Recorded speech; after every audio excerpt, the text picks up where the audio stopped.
I'm Paul Beran from HonorThyVote.com. Josh, what do you think about the elections? Do you think they're fair and honest? I would love them to be fair. The reason why I don't believe there's fairness, it's not that I have a lot of time. I don't necessarily go through and look at every single story going on. I don't think a lot of people, necessarily do that. But the thing that I find the most strange is that just how angry one side gets. Why get so angry and defensive if you have nothing to hide?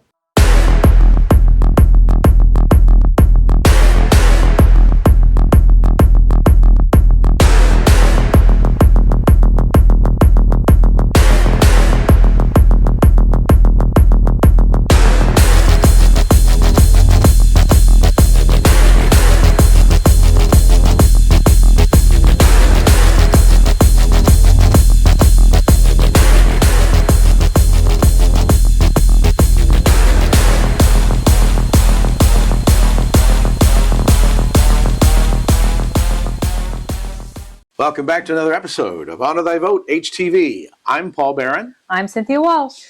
Today is a very happy day for us. It really is. Yay. We had an election that there was no violence. It was controlled. It was, for the most part, America's voice was heard. Voice was heard. That's right. So, good job, Americans. President Trump's idea of too big to rig apparently worked. Even despite lots and lots of malfeasance that did occur. Some people did try to meddle with the election, and we have some evidence of that we will show you towards the end of the show. Also, at the end of the show, I'd like to have present an idea to President Biden of what he could do to improve his legacy as he leaves office. So stay tuned for that. What do you think of a cash reward, sir, for anyone who turns in a tip or lead for somebody who's trying to meddle with the election? Oh, I love it. Not a cash reward. A cash reward, yeah, for turning in. Right. But they got to go to jail. Yes, sir. I love the idea. I think it's a great idea. Thank you. You have that? Yeah. I do. Let me have that. You know what? I've never heard of that, and I think it's a great idea. Help restore fair and honest elections in America. Donate as much as you can. The bigger the reward, the larger the incentive to be honest. Log on to OperationEyeball.com. It's a great idea. Our next guest, a personal friend of mine for about 40 years, is Dr. Tim Murphy. Now, he's an 8-term congressman, too. He had been in Congress.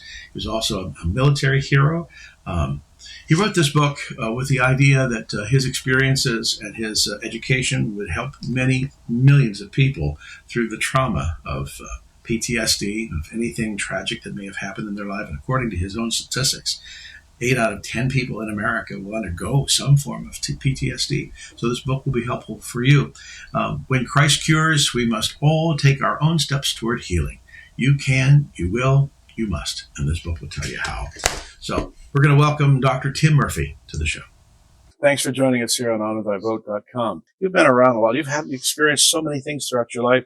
8 terms in Congress, a Pennsylvania senator. You were in the military. Give us a real quick synopsis for those folks around the country that may not really know you personally. Sure. Well, I'm currently back to practicing as a psychologist, where I work with veterans and first responders dealing with trauma, PTSD. That's how I started my career as a psychologist. Then I did a lot of research articles and things like that. Worked as an assistant professor at the University of Pittsburgh School of Medicine, Department of Pediatrics. Had a private practice, went from there to be a state senator, elected twice, where I championed a number of healthcare issues. Then on to the U.S. House of Representatives in Congress, elected 8 times there.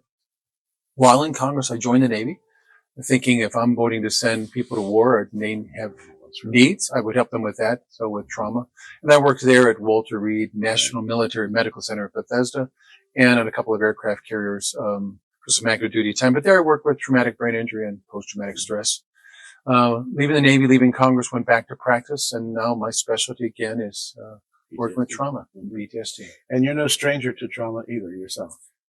Yeah, I mean, there's been traumas in my own life growing up in a family of father was alcoholic and not the best at times, but you learn to forgive and work on issues like that, and but nonetheless, it affects you over time. Anybody who's grown up with chronic witness to or being part of abuse is part of their life, and Quite frankly, being in politics is traumatic. People don't think so, but, because I say, well, you're a politician, you have to put up with that. But anytime someone does something in the public eye like that, where you're constantly being battered and badgered and beat up, it's going to happen. I mean, death threats and attacks and things like that. I don't have to get into it. I like to rehash all that. Right. But all one has to do during campaign season is watch television. And you hear the rhetoric that's thrown back and forth about politicians, hateful, nasty, Both ways. threatening, both ways. Yeah, everybody does that. It's terrible. We don't like it, but people keep doing it. It's like people saying, I hate to gossip, but did you hear about, and that's what happens. And I don't like the abuse in politics, but let me tell you what's been said. And people don't look for validation or verification of the truth in any of this. They're quick to pass it on. And that hurts individuals and it hurts families. We have to remember that elected officials are human beings too. You're evidence of that? Yeah, I think I'm human. I think so last time I checked, but I'm a recovering politician, as I say. All right, Doctor, let's talk about your book for a moment. Sure. It's Christ Cure. And this is not your first book either, right? No, I've written, I like to say this is 3.5 books, because I wrote a book called The Angry Child. Actually, published that was I was in the state senate, and that's a carryover of a lot of work I've done with children over the years, knowing that a big concern for parents is anger in their children, what it comes from. So I wrote about the stages of anger, the characteristics of angry children, what happens to children from school and home and environment and divorce, and a lot of other issues, and how we handle anger. Then I wrote a book called Overcoming Passive Aggression. Right. Passive aggression, of course, being the things we do and do not do to harm other people. A lot of that's what we withhold. And don't even realize we're doing it. Yeah. Sometimes intentional, sometimes not. Which can be harmful, and then did a revision of that a few years later, updated it. And then in 2023, published this book called The Christ Cure, 10 Biblical Ways to Heal from Trauma, Tragedy, and PTSD. And this is a different approach. Actually, in going through and healing a number of things in my own life and other aspects, I looked upon, when one is really in the depths of their own depression, and I've struggled with that too. But one's in the depths, you search for some answers, and people go in a lot of different ways. Sometimes they'll seek some ways to numb the effects, alcohol, drugs, gambling, whatever it is. They go through those aspects too. Sometimes they get involved with incredibly risky behaviors, riding a motorcycle down the middle of the highway, 120 miles an hour, or adventure challenges that can be threatening. Whatever it is, people will go through that. The other things that happen for people is, as we're dealing with depression, is sometimes they'll seek information, seek help. Now, we wish everybody would seek help, but a lot of times it's not there. What I began to do was really dig deeply into reading the Bible, trying to find some answers there. Well, that's obvious in the book. In my book title, yes. So what I looked at is then noticing in the New Testament, the Apostle Paul had been through a tremendous number of traumatic events. Let's listen. So he grew up in a strong Jewish family. He was a Pharisee. He used to hunt down these Nazarene Christians, they weren't even called Christians yet, who believed in Jesus, because Paul believed all his life that if you were coming up with a false Messiah or something, that was punishable by death. By death. So he would persecute, prosecute, execute people were that way. He writes it's written in the book of Acts, or Luke writes, that he witnessed the death of Stephen. He was the first martyr. And he stood there and said, we watched people's cloaks that took place. And then when he was headed to Damascus, he had papers with him to go and arrest a number of other Christians and bring them back for prosecution. So he would witness death. He would execute. And we know people who are executioners themselves can face trauma, especially if they realize later those they executed were innocent. Then on the way to Damascus, I would only hope. They would have. Absolutely. So then the road to Damascus, of course, the famous scene where, the bright light, falls down. He hears the voice say, Saul, Saul, why do you persecute me? And he's struck blind. Now, here's a guy who spent his life, his mission, as a brilliant student of Judaism and of the Bible, attacking Christians. And now he had to do 180. That's right. And in that 180, those who believed and trusted and followed him before would no longer trust him. Those who didn't trust him before now don't know what to do with him. Right. So he's really a man without a group, without a country. So now that's more trauma added to him. And then he left his own religion. That's right. Although he did believe that Jesus was the Messiah expected from Judaism. He expected that to be, but that would change later. But what occurred then following that is he now, he goes away for a couple of years in Arabia, but He had to escape in a basket out a window because the people in town were after him. He had trials in which people had false witnesses. He had a group of 40 people that pledged they were going to kill him. Right. There would be riots out there. He was attacked, imprisoned, beaten with rods at least 3 times. And I should say, when you're beaten with rods, there's no limit how many times you can beat someone. We don't know how much he was beaten. We know with the whippings, 5 times he was given 39 lashes, because in Deuteronomy it says you shouldn't whip someone more than 40 times. Right. So they keep it at 39. He was shipwrecked, 14 days at sea in the Mediterranean in storms, had to basically throw everything off the boat, hoping they would survive. The ship being torn apart. It was torn apart. He did say he floated around in the sea for a day and a half holding onto driftwood. He was bitten by a poisonous snake. He was on trial. He was imprisoned, in Roman prison, the filth of that. 2 years. Filth of the prison in Philippi, too. So all these things went on. So I'm looking at this and saying he's probably been through 20, 30, 40 major traumatic events, plus having to debate people, kicked out of town, run out of town. He should have had every symptom of post-traumatic stress disorder. Absolutely. He should have had depression and anxiety and insomnia. I would not be surprised a person like that would have some other kind of addictive disorder, alcohol, gambling, whatever that might be. I searched for a book to talk about that, and I couldn't find anybody. Nobody had written, as far as I know, any book about why didn't Paul have PTSD. Some people have written that maybe he did, because there's a phrase where he says, I had a thorn in my side and I prayed the Lord to take that away, but it wasn't taken away. But a thorn in the side is not the same as devastating depression. Right. So, actually, as it came out, I guess, I felt some desire, need, command to write this. And I'm not trying to elevate myself, but I'm no biblical scholar, but what happened is I would just sit down and start to write, and the things would flow. So, Well, you are a scholar. well, for sure. but I'm not a biblical scholar. Gotcha. And And you've lived the life of church too. yeah, so I see those things, and I would see so many similarities. So what emerged as I'm writing this is I was saying, well, Paul worked on a number of things. There was resilience. That is what he learned in his life before the battle. Right. What we all have. Every soldier, every human being ought to learn certain skills of resilience, like how we make sure we're building up our own strength, how we make sure we're not isolating ourselves, how we make sure we have these things around us so we can be resilient. But then in the battle, how we arm ourselves in the battle. And that is to have courage and not give in to fear is one of the key things for that. How we arm ourselves. We have a community of people to help us in the fight. How we remain vigilant of our vulnerabilities. There's a great passage in the Bible where it talks about as the men were rebuilding the walls of the temple, they knew the enemy was out there. So they would talk about having their tool in one hand and their sword in the other. And that's what we need. So what I saw is that's something Paul was also talking about all the time. You got to be ready. So you're ready in the fight.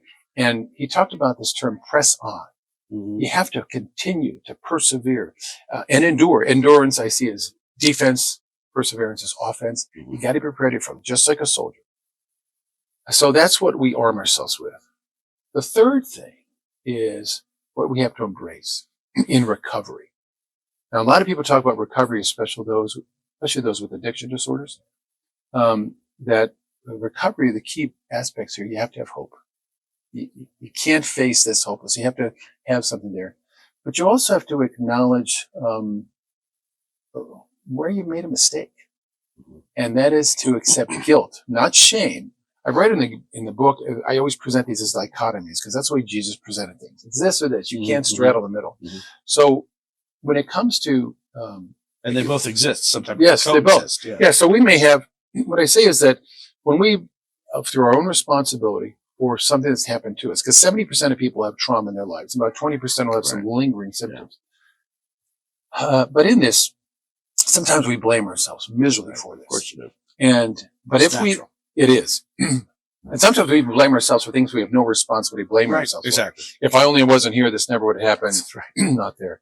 But in this, the issue being, sometimes we feel shame. Like, I'm broken beyond repair. God made a mistake when God made me. I couldn't possibly be handled this. And sometimes I'll take that shame so far as I'll even be angry at God and deny God and do all those things too. Or suicide. Suicide is one of the biggest things that come with shame because you feel there's nothing else I can do. Right. So shame is this dead end, or it moves you only into dark spaces. Guilt, as much as we may not have to admit it, we may not want to admit it, but guilt can be a good thing. Because that means we're acknowledging we made a mistake. We did something wrong. We harmed somebody. We harmed ourselves. We got angry at God. And it's okay to feel guilt, because then you can do something about guilt. You can acknowledge it. You can ask for forgiveness. You can make reparations to someone else. All those things are part of it. Shame, dead end, can't do anything. Guilt is action. But what some people might want to do is, I don't want to deal with either one. So I'll just get drunk. I'll run away. That's denial. I'll distract, denial, all those things I won't do anything about. And none of that is helpful. And the other part then, this is a really cool part. Whenever I'm giving talks to groups at churches or community events or veterans groups, the other part of recovery is forgiveness. And you can either get a choice of forgiveness or condemnation. Again, some people try to straddle that whole thing, but you got to make a choice.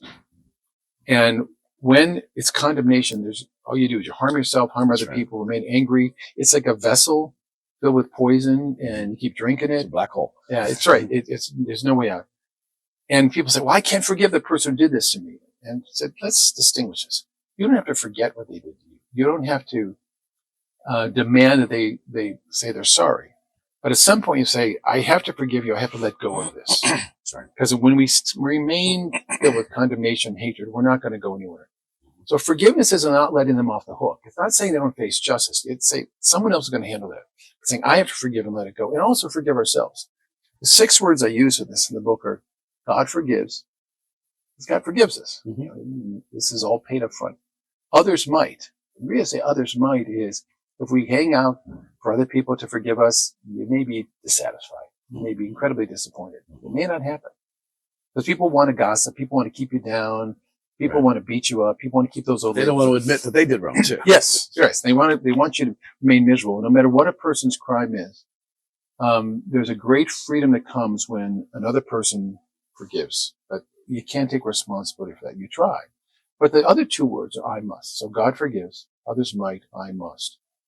Now, when I'm working with clients who are struggling with forgiveness, this is a very big deal. Because they say, I don't want to forgive the other person. Well, then you're carrying that anger and hatred around, and it's never going to go away. You don't get better. But if you say, I'm just going to forgive this person, or better yet, I'm going to forgive myself. That's right. You can go somewhere. Or I'm going to forgive God. There's a lot of times like, I'm mad at God for doing this to me. He never should have happened. My child never should have had cancer. I never should have had that auto accident. My friend never should have been killed in war. But forgiving is releasing. This all relates to I forgot the other 2 words that come with recovery is healing. You have to make a choice of healing. And here some great stories in the Bible. When there'd be someone who's blind and Jesus said, do you want to see? Yes. Right, okay. Right. Or, the case I really loved was in John when the lame man is lying there in the pools of Bethesda. And Jesus comes in, he's there on his mat, and Jesus says, do you want to walk? And he goes, oh, you have no idea how tough this is. I don't know who you are, guy, but you see, what happens here is every time I try, I've been lame for 30 some years. Every time I try to go to the pool, people get in the way. No one helps me. This is terrible. It's terrible. So he's complaining. He's whining, but he doesn't make the decision of, Jesus said, do you want to heal or do you want to lay there? So Jesus makes it for him. Get up, pick up your mat and go.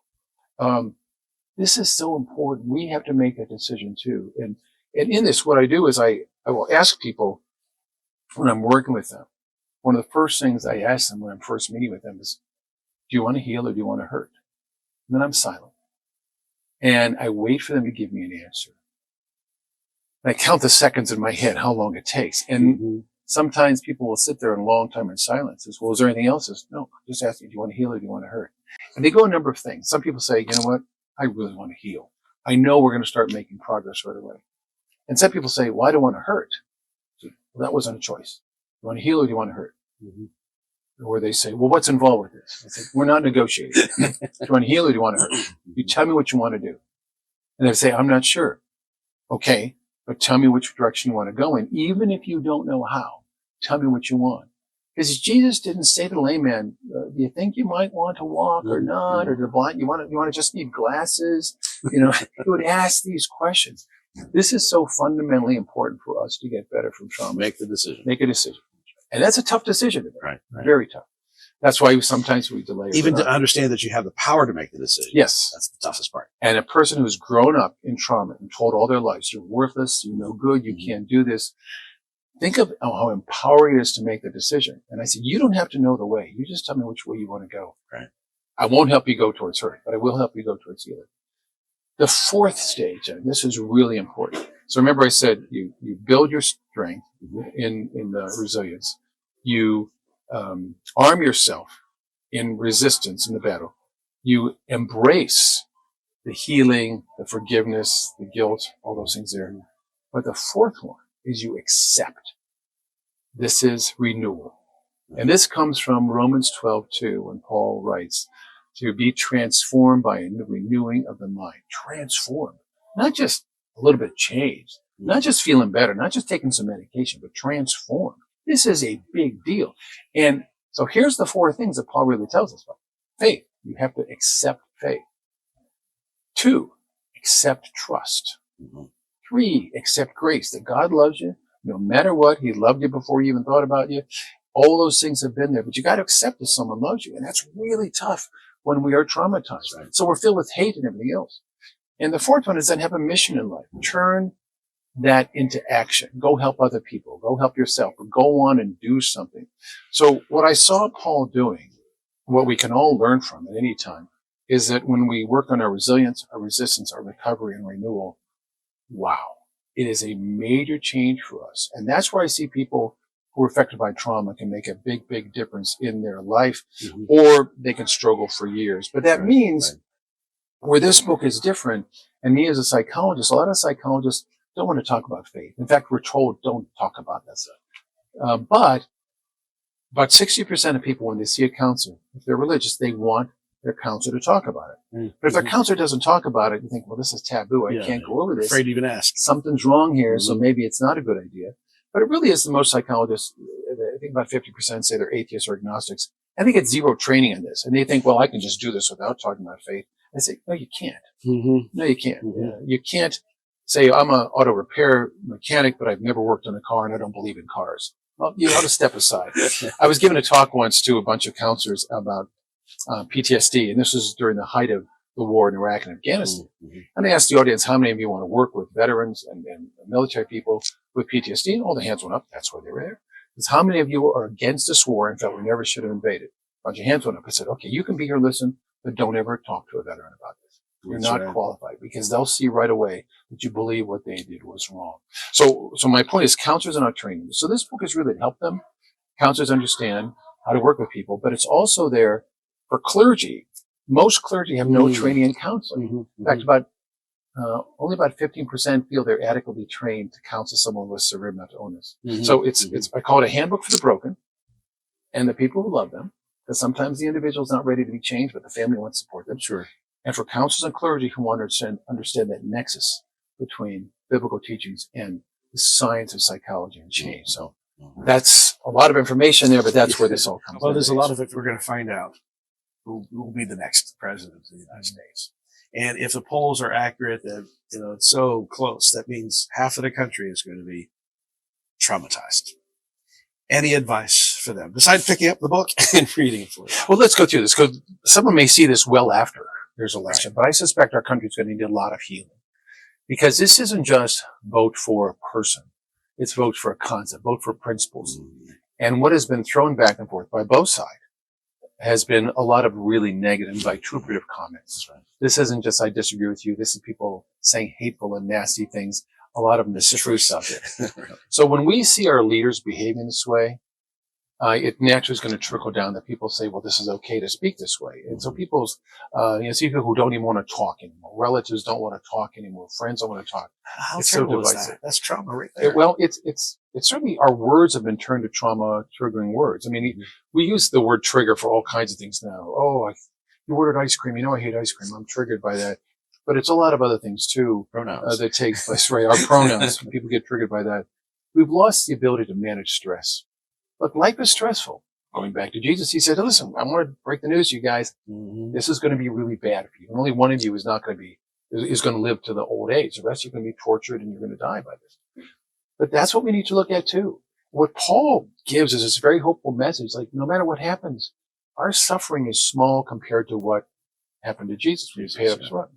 So as we're looking at the election season, we have a number of things that have to heal. So what I said there in terms of how we treat each other, which means we have to also forgive. That's right. This is going to be tough. And accept. And accept that this is the outcome. This is America. I suspect whoever wins, there's going to be accusations of violence on all sides, of improper behavior at polling places. Are things accurate?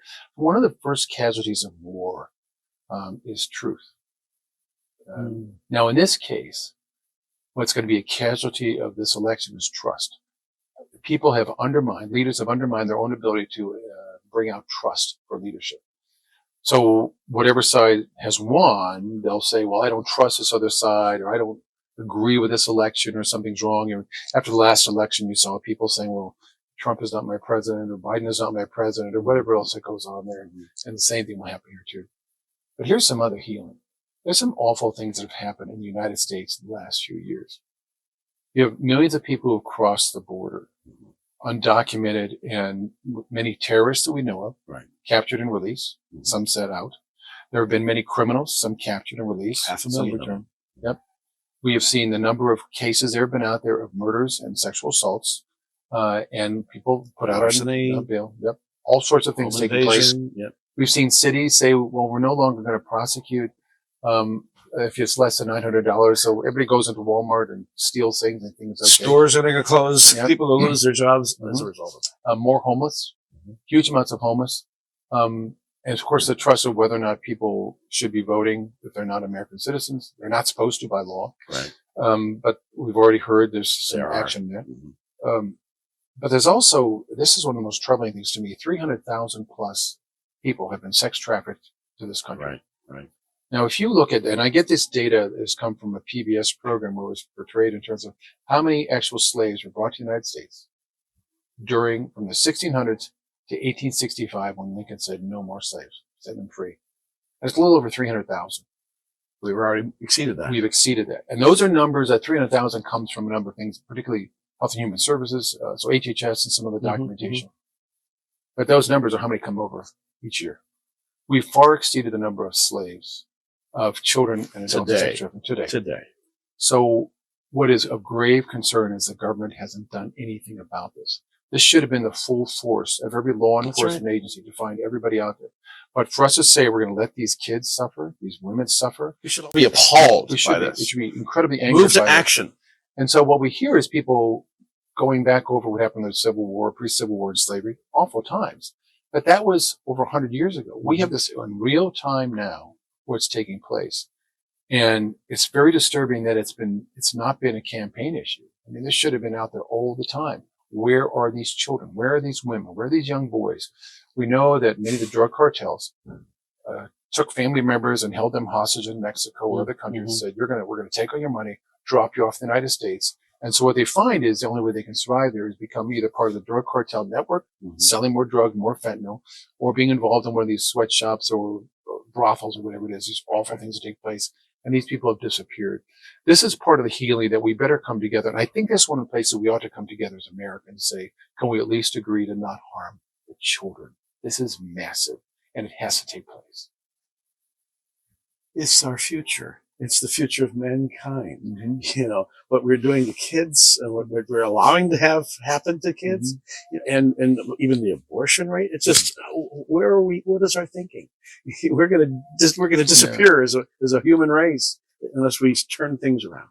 Right. And this has happened in the history of human beings, human race, that as a nation has grown in its ability and education and its wealth, it reaches some point where it stops paying attention to how you got there. Right. And we see schools no longer want to teach history in the United States. They have schools who don't want to teach the history of World War II. What happened there? What happened with Nazi Germany? What really is fascism? What really is Nazism? Besides a bad word to use against your opponent. What's communism? Now people say, well, I embrace communism. Or they're anti-religious. And I say, well, wait a minute. Why are you anti-religious? Well, you look at the number of deaths that occurred from that. Well, actually, if you look at the deaths that occurred from atheists and communists, like Stalin and Lenin and Pol Pot and Mao Zedong and so many others, hundreds of millions. Mm-hmm. Far more have been killed under those circumstances than have been killed all the religious wars over time. But we can't keep going over the past that way. We have to find this common ground.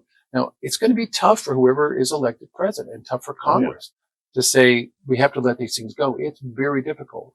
And even in doing so, it takes years to do that. So I'm hoping whatever happens with these elections that you see leaders doing this, and this ought to be the demand of the people. And it'll be the demand of media. But quite frankly, a lot of people don't trust media anymore to do that because they will rehash this over and over and over again, either from the smugness of saying, I told you so, or saying, oh, this is terrible and we will not trust the new leader. So this is going to be up to individuals to rise up from the grassroots and saying, we're not going to do this anymore. I hope people can do that. I hope religious leaders can do that. I hope citizens Podcasts. There you go. Where people really talk about these things and say, I want our nation to heal. We'll see what happens. And starting with your book. I hope so. I mean, my book gives an outline. It gives an outline of what people can do individually because we have to start with their own health. Oh, yes. I mean, even such things as physical health. You have to be in physical shape. You have to have proper sleep. I believe that people should be meditating and mindfulness and prayer and take time every day for that. We have to have healthy diets. I mean, who would have thought that America being healthy again becomes part of the campaigns to talk about this? Right. So Robert Kennedy is the one that brought that up. He may be a lone voice in wilderness, but he's talking about that. It's a good voice. Yeah, so we look at these fitness, attitude, sleep, mental training, keeping our mind sharp, healthy eating, relaxation, are all part of the healing process. But this book, as you've pointed out, is not just for the individual trauma that we identify, life threatened or something else like that. But trauma can also be a prolonged exposure to extreme stress, which we've been under. They say about a third of Americans right now admit to having sleep problems related to the campaign. About 40%, 45% of Americans have talked about stress levels. Stress levels have gone up over the last 30 years across America. Sleep, getting enough sleep, that's 7 to 9 hours of sleep every night, that has gone down. We know as sleep is a problem, health problems go up, trauma reaction go up, depression, anxiety go up. It has an effect on the brain, and we need that time to heal.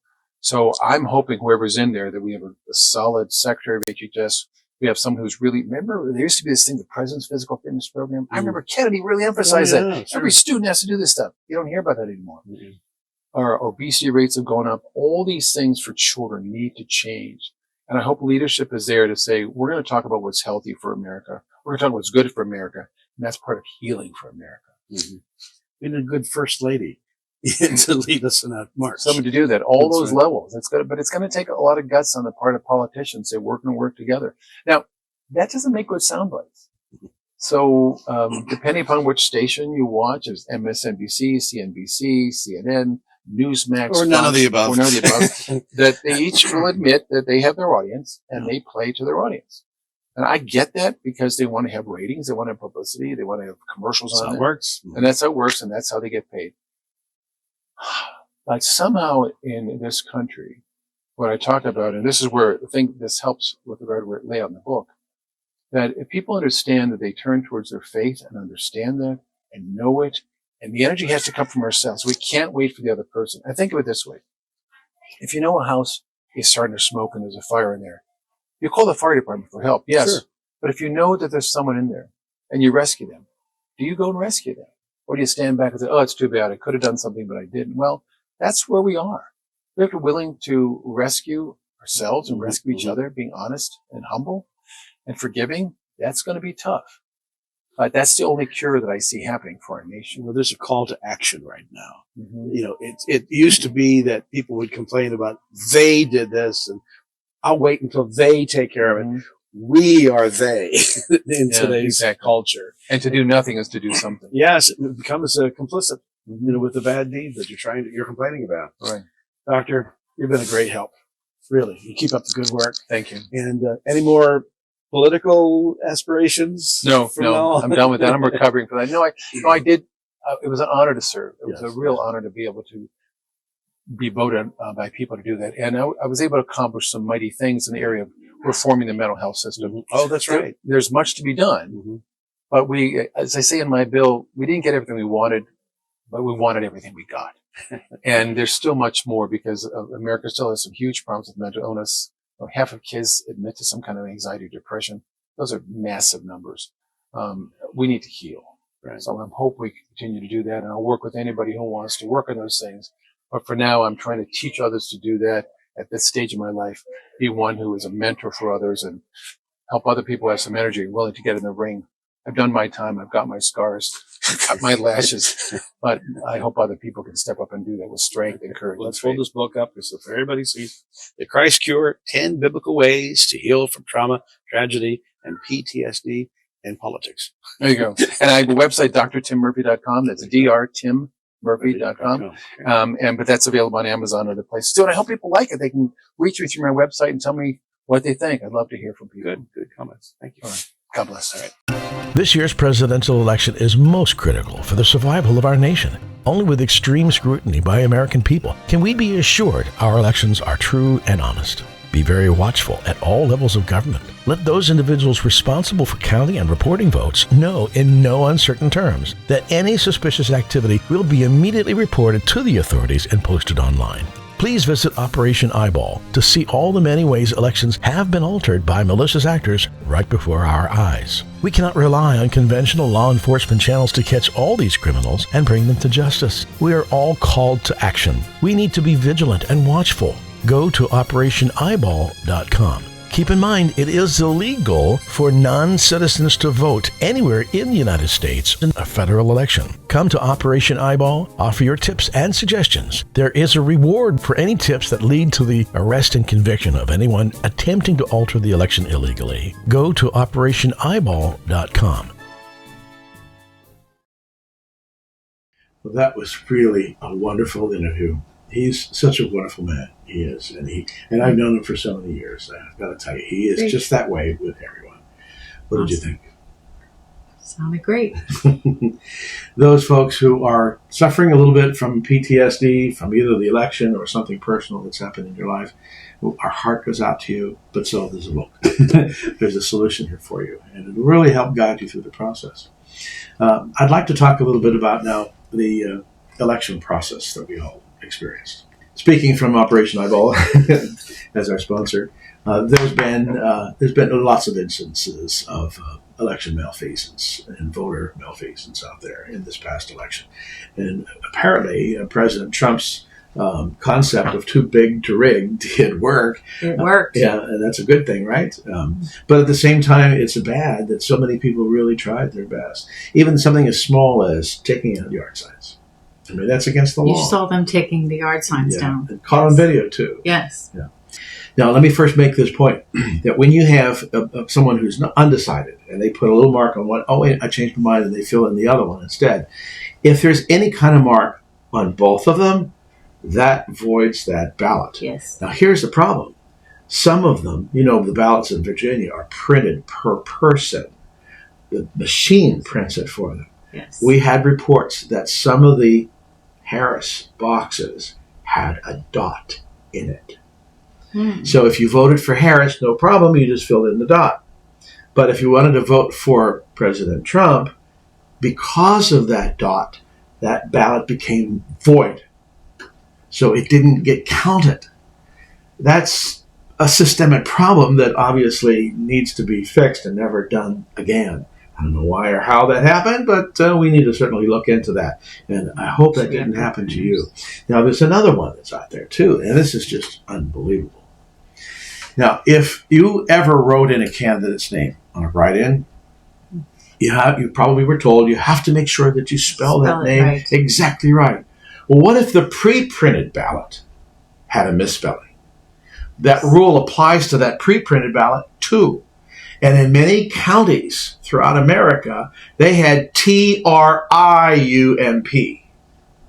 And if you didn't notice that there was a little I in there, because it kind of disappears between the R and the U, then you just fill in that box without thinking about it, without even noticing it. That ballot is void also. Now, that's not the problem of the voter. That's the problem of the people who design the ballot. And I hope and would pray that wasn't intentional. I was going to say, I saw some that said TR.UMP. Just a little dot in the middle of his name. And that would void the ballot too. So these are the kinds of things. I mean, when you hear stories, well, that must be a conspiracy theory. I'm sorry, it's not. There's just a lot of it out there, and we have to make sure that never happens again. Really, really. Exactly. And who is out there to police this? Who are the policemen that really are the watchdogs? That's us, guys. We have to be the ones. When we see something that's improper, we need to go to our precinct captain and make sure that that gets fixed immediately and reported. And so that the attorneys of that area can really make a case, because it can't continue. This kind of stuff happens, and we have to make sure it doesn't. Okay? Now, I promised you earlier that I was going to give some advice to President Biden, what he could do to absolutely clear his name, absolutely fix everything. What's that? Before he leaves office. He should pardon President Trump. That would be awesome. If he did that, it'll do two things. It will, to some extent, admit that those charges were politically motivated and should never have been written. That's number one.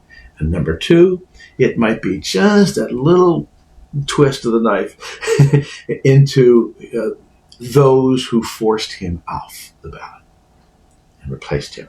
He probably didn't like that. I'm just guessing. Even though he endorsed Harris, he probably wasn't real happy about that, because he invested so much of himself into re-election. Of course. And certainly Dr. Jill would be upset too. I hear she wore red on election day. I heard that. Yeah, I heard that. Gosh, it's funny.